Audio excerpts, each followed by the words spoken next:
देख रहे हैं नेटवर्क 33 राजकुमार के साथ। दोस्तों, चैनल पर नए हैं तो चैनल को सब्सक्राइब करके वीडियो को लाइक ज़रूर कर दें। तो चलिए जानते हैं आज की एक और भूतिया घटना के बारे में। दोस्तों, मेरे दोस्त कामराज ने आधी रात को कॉल किया और बोला, भाई जल्दी आजा, एक लाश को ठिकाने लगाना है। उसकी लाश को ठिकाने लगाने वाली बात को सुनकर मैं उस पर चौंकते बोला, अरे तू पागल है क्या, या कोई नशा वशा कर बैठा है तू? आधी रात को जो ऐसी बहकी बहकी बातें कर रहा है तू? मेरे इतना कहते ही कामराज हंसने लगा और फिर कुछ देर हंसने के बाद बोला, भाई लाश ठिकाने नहीं, डिलीवरी करने का काम मिला है। भैया तो है नहीं तो तू ही चल। दरअसल कामराज और उसके बड़े भैया प्राइवेट एम्बुलेंस के साथ साथ 2 वैन भी भाड़े पर चलाते थे, क्योंकि कामराज के अस्पतालों के बड़े लोगों से अच्छी जान पहचान थी। तो ऐसे में उन्हें अस्पताल से संबंधित काम मिलता रहता था, जिसमें से प्रमुख काम उन मुर्दों को उनके घर पहुंचाने का था जो अस्पताल में मरे हों, और शायद आज भी कोई ऐसा ही काम मिला था। वैसे तो मैंने पहले कई बार कामराज के साथ अस्पताल की चीज़ों को डिलीवर किया था, पर लाश को नहीं, क्योंकि रात का वक्त था। तो ऐसे में मैं थोड़ा सोच में पड़ गया। वहीं दूसरी तरफ मुझे जवाब ना देता देख कामराज बोला, अरे यार तू डर मत, तेरे भाई ने पहले भी कई मुर्दों को उनके घर तक पहुंचाया है, तू बस मेरे साथ चल, बाकी सब मैं देख लूँगा। कामराज के ये कहते ही मैं बोला, ठीक है भाई आता हूँ। मेरे हाँ कहते ही कामराज ने मुझे गांधी चौक पर आने को बोला। उसके ये कहते ही मैं कुछ ही देर में तैयार होकर पहुंचा गांधी चौक, जो 5 मिनट की दूरी पर था। जैसे मैं गांधी चौक पहुंचा तो उसके 2 मिनट बाद ही कामराज अपनी लाल वैन लेकर पहुंच गया। जैसे ही मैं वैन में चढ़ा तो वैसे ही कामराज मजाक करते हुए बोला, अरे यार तेरी दुल्हन पीछे ही लेटी है। उसके ये कहते मैं कामराज पर झुंझलाते बोला, बस कर भाई बहुत हुआ। मुझे उखड़ता देख कामराज बोला, यार मैं मजाक नहीं कर रहा हूँ, इस लड़की को शादी के मंडप में हार्ट अटैक आ गया है और जब तक अस्पताल पहुँच पाती उससे पहले ही मर गई है। यकीन नहीं आता तो पीछे नज़र घुमाकर देख ले, वो अभी भी शादी के जोड़े में है। कामराज के ये कहने पर कि वैन में एक दुल्हन की लाश है तो मैंने पीछे वाली खिड़की से झांका तो सच में वो लाश दुल्हन के जोड़े में थी। ये देखकर मैं कामराज से बोला, इसे हम क्यों ले जा रहे हैं, इसके घर वाले कहाँ गायब हो गए जो हॉस्पिटल आए थे?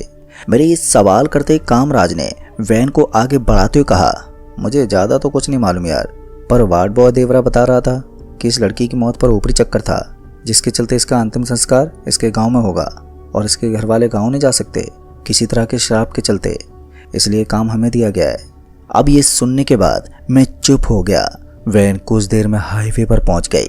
कामराज ने गूगल मैप में जो डेस्टिनेशन सेट किया था वो था बारिश का, जो कि 256 किलोमीटर था। मतलब कि ये बहुत लंबा सफ़र होने वाला था।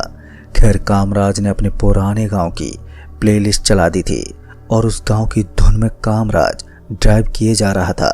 वहीं दूसरी तरफ मैं उस लड़की के बारे में ही सोचे जा रहा था कि कितनी बदकिस्मत थी ये लड़की, जिसके साथ कुछ देर पहले दुनिया भर के लोग थे और अब हम 2 अनजाने लोग, जिसके लिए बस वो एक काम है। खैर समय के घूमते पहिए के साथ साथ वैन का पहिया भी तेजी से अपने मंजिल बारिश की तरफ बढ़े जा रहा था।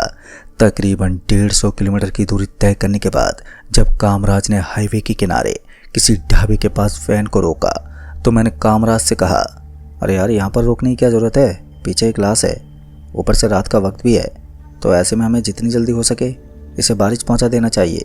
मेरी बात से कामराज को ये अंदाज़ा लगाते हुए देर नहीं लगी कि मैं उस दुल्हन की लाश को लेकर थोड़ा टेंशन में हूँ। इसलिए कामराज ने मेरे कंधे पर हाथ रखते हुए कहा, भाई ये सिर्फ काम है और कुछ नहीं, तू चल थोड़ा कमर सीधी कर ले, क्योंकि यहाँ से अब तू ड्राइव करेगा। दोस्तों उस वक्त मैंने कामराज से कुछ भी नहीं बोला और उसके साथ वैन से उतरकर ढाबे पर चाय पीने बैठ गए। अभी हम दोनों ने अपनी चाय खत्म ही की थी कि तभी 3 किन्नर पीछे से आ धमके। पहले तो हमें लगा कि वो पैसे मांगेंगे, जैसा कि आम तौर पर वो मांगती हैं, पर इससे पहले कामराज अपने बटुए में से पैसे निकालता कि उससे पहले उन किन्नरों में से एक ने कहा, हमें पैसे नहीं चाहिए, उल्टा हम आपको पैसे देंगे, उस शादी के जोड़े के बदले जो उस लड़की ने पहना हुआ है वो हमें चाहिए। इतना बोलकर उन्होंने एक गहनों से भरा बैग हमारे सामने रख दिया। उस बैग में इतने सोने चांदी और हीरे जड़े गहने थे कि जिनकी कीमत करोड़ों में होती। जाहिर सी बात थी कि उन गहनों को देखकर कामराज के साथ साथ मेरी भी आंखें फटी की फटी रह गई। मुझे लगा कि कामराज फौरन मान जाएगा, पर इसके उलट वो उन किन्नरों पर भड़कते बोला, तुम लोग पागल हो क्या? वो बेचारी जो सुहागन होते ही मर गई, तुम उसकी आखिरी खुशी को भी उस लड़की से छीन लेना चाहते हो? कामराज को भड़कता हुआ देखकर उन किन्नरों ने बिना कुछ कहे अपना वो बैग उठाया और वहां से चले गए। पर जाते जाते ये कह गए, आगे का सफर आसान नहीं होगा। उन किन्नरों की ये बात मुझे अंदर से सहमा सी गई थी। खैर उनके जाने के बाद हम दोनों वैन में चढ़े, पर मैंने वैन ड्राइव करना शुरू किया, पर वहीं कामराज अभी भी तमतमाया हुआ था। खैर कुछ देर के बाद जाके वो भी नॉर्मल हो गया और फिर एक दफ़ा अपने गीतों की धुन में खो गया। वहीं मैं ड्राइविंग करते हुए ये सोचने लगा कि किन्नरों ने ऐसा क्यों कहा कि आगे का सफ़र आसान नहीं होगा। खैर देखते ही देखते हमने 240 किलोमीटर की दूरी तय कर ली थी। अब महज 16 किलोमीटर की दूरी ही शेष बची थी और अब वैन भी हाईवे से उतरकर गांव के कच्चे उबड़ खाबड़ रास्ते पर थी कि तभी हमारा गूगल मैप भी पगला गया, क्योंकि मैप भी तुरंत अपना रास्ता बदल रहा था। कभी वो दाईं ओर जाने को कहता तो कभी बाईं ओर। हद तो तब हो गई जब अचानक ही पूरा का पूरा मैप ही बदल गया। अब मैप जो हमारी लोकेशन दिखा रहा था वो किसी और सिटी का था। अचानक इस टेक्निकल इशू के चलते मैंने वैन वहीं पर रोक दी और सोचने लगा कि अब क्या करें। इस वक्त जब रात के 2 बज रहे थे तो हमें कोई लोकल मदद भी नहीं मिलने वाली थी। ऊपर से जहां हम रुके थे वहां से 3 रास्ते कट रहे थे। ऐसे में और भी ज़्यादा कन्फ्यूजन हो रहा था। अभी मैं और कामराज मैप की परेशानी को दूर करने का उपाय सोच रहे थे कि तभी एक छोटी सी लड़की हमें वैन के सामने खड़ी नजर आई। उस लड़की पर नजर पड़ते ही मैं और कामराज एक पल के लिए डर से कांप उठे। फिर जब एहसास हुआ कि वो एक लड़की ही है तो कामराज ने वैन की खिड़की से अपना सर बाहर निकालते हुए बोला, इनमें से कौन सा रास्ता बारिश के लिए जाता है? कामराज की ये पूछते ही उस लड़की ने जवाब देने की जगह हमसे सवाल करते हुए पूछा, आपको बारिश में किस घर जाना है? उसके पूछते ही कामराज को लगा कि इस लड़की को एड्रेस मालूम होगा, इसलिए कामराज ने फौरन ही अस्पताल के कागज निकाले और एड्रेस पढ़ते हुए बोला, दंतो कोठी। कामराज के दंतो कोठी बोलते ही वो लड़की बोली, दंतो कोठी का रास्ता तो बताना मुश्किल है क्योंकि बहुत सारे मोड़ हैं। आप ऐसा करो, मैं साथ चलती हूँ, वैसे भी मैं वहीं बगल में ही रहती हूँ। उस लड़की की ये बोलते ही मुझे ऐसा लगा कि ये लड़की ठीक नहीं है, पर इससे पहले मैं अपने मन की बात बता पाता कि उसने उस लड़की को वैन में बिठा लिया। वैन में बैठते ही वो लड़की रास्ता बताने लगी और मैं उसके कहे अनुसार वैन को एक मोड़ से दूसरी मोड़ से तीसरी मोड़ पर मोड़ते मोड़ते आखिरकार एक पुरानी कोठी के आगे वैन रोकने को बोला। वैन रोकते मैं वैन से नीचे उतरा। अभी मैं वैन से उतरा ही था कि तभी मुझे 2 बहुत ही लंबे लोग कोठी के मेन गेट से बाहर आते दिखे। उन्हें देखकर एक पल को ऐसा लगा कि मैं यमदूतों को देख रहा हूँ। इससे पहले मैं कुछ बोलता कि उन दोनों ने कामराज के छाती पर इतनी जोर से लात मारी कि वो हवा में उछलता हुआ दूर जाकर गिरा। अभी इस पर मैं कुछ रिएक्ट कर पाता कि मेरी भी छाती पर एक जोरदार लात पड़ी और मैं भी ठीक कामराज की तरह हवा में लहराता हुआ दूर जाकर गिरा। नीचे गिरते ही सर चकराने लगा था। तभी उन दोनों ने उस लड़की की लाश वैन से बाहर निकाली, फिर उस लाश को उसके पांव पर खड़ा किया और उस लाश के कान में कुछ बोला। उस लाश के कान में कुछ कहते ही वो लाश जोर से चीखी। उस लाश के चीखते उन दोनों ने उस लाश का सर उसके धड़ से उखाड़ दिया और फिर वो उसका सर लेकर कोठी में चले गए। पर उस लड़की का धड़ कुछ देर तक वहीं गोल गोल घूमता रहा। फिर अचानक से वो बिना सर वाली वो लाश जो अभी तक गोल गोल घूम रही थी, अचानक से दौड़ना उसने शुरू कर दिया और वो वहां से चली गई। दोस्तों ये सब मंजर देखकर मेरा तो कलेजा अब तक मुंह को आ गया था। पता नहीं मैं अब तक जिंदा कैसे था। इतना भयानक मंजर देखकर कोई भी सदमे से मर जाएगा। खैर इसी बीच मैं बेहोश भी हो गया और फिर जब होश आया तो मैं वहीं जमीन पर पड़ा हुआ था। होश में आते ही सबसे पहले मैंने कामराज को ढूंढा जो अभी वहीं दूसरी तरफ बेहोश पड़ा था। मैंने उसे किसी तरह उठाकर वैन में डाला और जल्दी से वहां से निकल गया, क्योंकि मैं तब भी डरा हुआ था और मेरी डर की वजह थी वो जगह जहां कोई कोठी भी नहीं थी, पर एक पेड़ था जिस पर 2 इंसानी कंकाल लटक रहे थे। खैर उस रात मैं तो बच गया, पर कामराज को जब होश आया तो पता चला कि वो पागल हो गया है। कामराज ने अपना मानसिक संतुलन खो दिया था और मैं आज भी उस रात की दहशत महसूस करता हूँ, जिससे मैं भी बहुत ही डरा डरा रहता हूँ। तो दोस्तों, इस कहानी में बस इतना ही। तो चलिए लेकर चलता हूँ आज की एक और भूतिया डरावनी कहानी की ओर। दोस्तों, रमेश शर्मा उम्र 42 साल एक ऐसा ट्रक ड्राइवर था जिसके लिए सड़कें उसका घर थी और उसका पुराना टाटा ट्रक, जिसे वो प्यार से शेरू कहता था, उसका सबसे वफादार साथी। रमेश का जन्म हिमाचल प्रदेश के एक छोटे से गांव कसौली में हुआ था। उसके पिता भी एक ट्रक ड्राइवर थे और बचपन से ही रमेश ने अपने पिता के साथ लंबी यात्राओं में ट्रक की सवारी की थी। सड़कों की धूल, पहाड़ों की ठंडी हवा और रात के सन्नाटे ने उसे बचपन से ही आकर्षित किया था। रमेश की जिंदगी सादगी से भरी थी और वो एक साधारण इंसान था जिसे अपने काम से बेहद ही प्यार था। उसका ट्रक शेरू ना सिर्फ उसका वाहन था बल्कि उसका दोस्त भी था। ट्रक की ड्राइवर सीट के पीछे एक छोटा सा ताबीज लटका रहता था जो उसकी माँ ने उसे दिया था। रमेश को यकीन था कि ये ताबीज उसे हर मुसीबत से बचाता है। उसका दिनचर्या निश्चित था। सुबह ढाबे पर चाय और पराठे, दिन भर माल ढोना और रात में सड़कों पर चांदनी के साथ गाने गुनगुनाना। रमेश की जिंदगी में सब कुछ ठीक ठाक चल रहा था सिवाय एक बात के, वो अकेला था। उसकी पत्नी राधा कुछ साल पहले एक बीमारी के कारण चल बसी थी। उनके कोई बच्चे भी नहीं थे और रमेश ने दोबारा शादी नहीं की थी। उसका कहना था, शेरू ही मेरा परिवार है। लेकिन रात के सन्नाटे में जब वो अकेला ड्राइव करता था तो उसे राधा की यादें सताती थी। वो पुराने हिंदी गाने सुनता, खासकर किशोर कुमार के, जो राधा को बहुत पसंद थे। दोस्तों, ये कहानी उस रात की है जब रमेश को शिमला से मनाली माल की डिलीवरी के लिए जाना था। माल में कुछ भारी मशीनरी के पुर्जे थे जो एक फैक्ट्री के लिए ज़रूरी थे। डिलीवरी अगली सुबह तक पहुंचानी थी और रमेश को देर रात निकलना पड़ा। उस रात मौसम भी ठंडा था और हल्का कोहरा सड़कों पर छाने लगा था। रमेश ने अपने ट्रक को चेक किया, तेल भरा और अपनी पुरानी थर्मस में चाय डालकर वो निकल पड़ा अपनी मंजिल की ओर। रात के 11 बजे थे। सड़कें सुनसान थे और चांद की रोशनी पहाड़ों पर पड़ रही थी। रमेश ने रेडियो चालू किया जिसमें ये रात है ये मौसम गाना बज रहा था।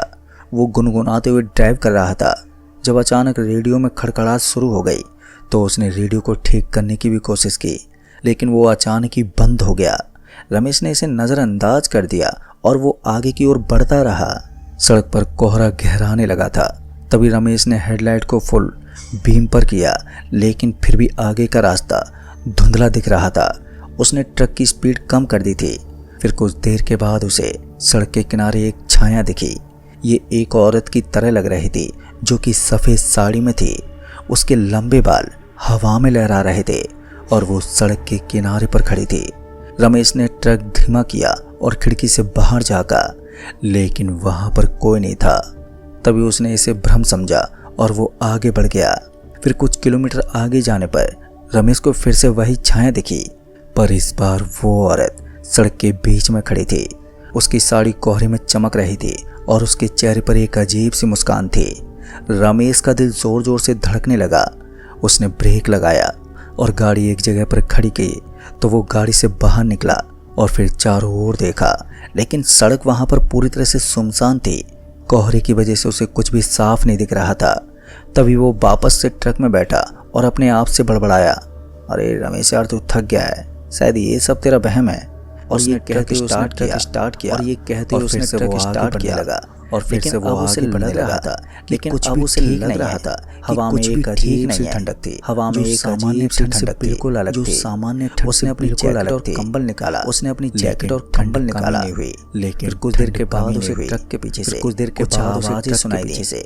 ऐसा आवाजें सुनाई दी जैसे कोई ऐसा लग रहा था खटखटा रहा हो, धीरे-धीरे लकड़ी पर खटखटा रहा हो। और पीछे जाकर देखा तो पीछे सही सलामत देखा तो वहां पर कोई संदिग्ध चीज और वहां पर कोई संदिग्ध चीज तभी उसने सोचा कि शायद यहाँ पर उसने सोचा होगा शायद। लेकिन जैसे वो वापस से ड्राइविंग सीट पर बैठा, वो वापस से लगा सीट पर बैठा तो उसे लगा कि और ये सोचते हुए रमेश ने और रियर व्यू मिरर में देखा तो रियर व्यू मिरर में देखा तो पीछे की सीट पर वही सफेद साड़ी वाली औरत, सीट पर वही सफेद साड़ी वाली औरत, उसके चेहरे पर अब कोई मुस्कान ही नहीं, उसके चेहरे पर अब कोई मुस्कान ही नहीं, तरह से खाली उसकी आंखें जैसे दो काले गड्ढे, जैसे रमेश को एक टक घूर रहे थे। वो रमेश को एक टक घूर रहे थे, ट्रक रोका, तभी रमेश ने बाहर ट्रक रोका, तभी रमेश ने दरवाजा खोलकर, तभी रमेश ने दरवाजा खोलकर पीछे देखा, खाली थी, लेकिन सीट पूरी तरह से खाली थी। इतनी जोर से धड़क रहा था, इतनी जोर से धड़क रहा था वो बेहोश हो जाएगा।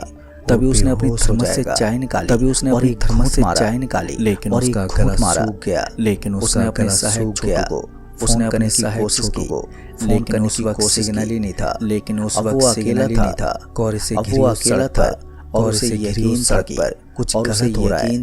तभी रमेश ने गलत हो रहा है और तभी रमेश वापस से बैठा और तो उसने वापस से बैठा को छुआ, तो उसने माँ काली से प्रार्थना की और माँ काली से स्टार्ट किया और वो तेजी से चलाने लगा और वो तेजी से चलाने लगा।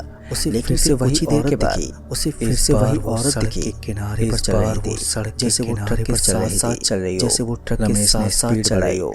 लेकिन वो औरत स्पीड बढ़ाई पर थी, लेकिन वो कई घंटों तक डर के साय में ड्राइव करने के बाद रमेश को एक पुराना ढाबा दिखा, रमेश को एक पुराना ढाबा दिखा, चांदनी का ढाबा। वहाँ पर एक मध्यम सी रोशनी जल रही थी, वहाँ पर एक मध्यम सी रोशनी जल रही थी और धूप की तरह लग रहा था। तभी रमेश ने ट्रक रोका और तभी रमेश ने ट्रक रोका और ढाबे में एक बूढ़ा आदमी बैठा था, ढाबे में एक बूढ़ा आदमी बैठा था जिसके चेहरे पर झुर्रियां सी चमक थी और आंखों में। तभी उसने रमेश को देखा और वो बोला, उसने रमेश को देखा और वो बोला, हालत तो ऐसी बात है भाई, तुम्हारी देख लिया तो ऐसी है। तभी रमेश ने देख लिया सारी बात, तभी रमेश ने हाथ बूढ़े का चेहरा गंभीर हो गया, बूढ़े का चेहरा गंभीर हो गया। ये रास्ता उसने बताया के नाम से मशहूर है, कई साल पहले एक औरत की इस रास्ते पर, कई साल पहले एक औरत की इस रास्ते पर हादसे में मौत हो गई थी। उसका अपने पति के साथ शिमला जा रही थी, वो अपने पति के साथ शिमला जा रही थी गया था जब उनका माया की आत्मा तब से इस रास्ते पर भटकती, माया की आत्मा तब से इस रास्ते पर भटकने वाले ड्राइवरों को और रात में परेशान वाले ड्राइवरों को वो परेशान करती है। एक ताबीज दिया, तभी बूढ़े ने रमेश को एक ताबीज अपने ट्रक में लटका, इसे अपने ट्रक में लटकाओ, प्रार्थना करो, माया की वो सिर्फ अपनी प्रार्थना करो तलाश में है, वो सिर्फ अपनी। रमेश ने वो ताबीज लिया, रमेश ने वो ताबीज दिया और उसने ट्रक में लटका दिया आत्मा के लिए, उसने प्रार्थना की आत्मा के लिए, काली से क्षमा मांगी और फिर इसके बाद वो औरत दोबारा नहीं दिखी। इसके बाद रमेश ने दोबारा नहीं दिखी पूरी की, रमेश ने अपनी डिलीवरी पहुंच गया और लेकिन दोस्तों उस रात की घटना ने, लेकिन दोस्तों उस रात के लिए बदल दिया, उसे हमेशा के लिए बदल दिया से। कभी नहीं गुजरा उस रास्ते से, हर बार जब वो उस ढाबे से गुजरता, हर बार जब वो उस ढाबे से गुजरता कहानी सुनाता, उस बूढ़े को ताबीज को कसकर पकड़ लेता, पर रमेश की जिंदगी पकड़ लेता पहले जैसी, रमेश की जिंदगी वो अब पहले जैसी प्रार्थना करता था, वो अब हर रात प्रार्थना करता था, हमेशा रखता था ट्रक में। तभी उसने माया से रखा था, तभी उसने माया की कहानी को और लोग उसकी बात सुनाया और लोग उसकी आश्चर्य करते। रमेश को यकीन था कि उस ताबीज को यकीन था बचाई थी, उस ताबीज ने उसकी जान बचाई थी। छोटे बदलाव अपनी जिंदगी में छोटे बदलाव भी किए, लोगों से बातें भी करता, उन लोगों से बातें भी करता और अपने उनकी कहानियां सुनाता और अपने। तभी उसने महसूस किया कि जिंदगी सिर्फ सड़कों पर दौड़ने की नहीं है, जिंदगी सिर्फ सड़कों पर दौड़ने की नहीं है वाले लोगों, बल्कि रास्तों में घुसने वाले लोगों की भी है और कहानियों को सजोने की भी है। बस इतना ही। तो दोस्तों इस कहानी आपको पसंद आई हो तो वीडियो को लाइक शेयर कमेंट जरूर कर दें, वीडियो को लाइक शेयर कमेंट जरूर कर दें। जल्द ही मिलूंगा ऐसी एक और डरावनी भूतिया घटना के साथ, तब तक के लिए बाय एंड टेक केयर।